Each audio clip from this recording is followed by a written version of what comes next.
Hello guys, good morning. So अहिले चाहिँ म ठक्क यसो सी साइड चाहिँ हल्का मर्निङ वक गर्दै टक्क एकदम ब्युटिफुल भ्यू देखिरहेछ अहिले यहाँ टक्क एकदम दामी ठाउँ पनि छ एकदम घुम्नको लागि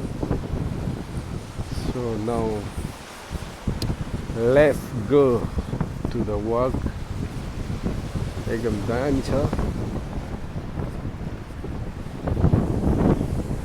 म पनि एकदम मजा लिइरहेको छु सुन्दर हावा एकदम ब्युटिफुल वातावरण छ अहिले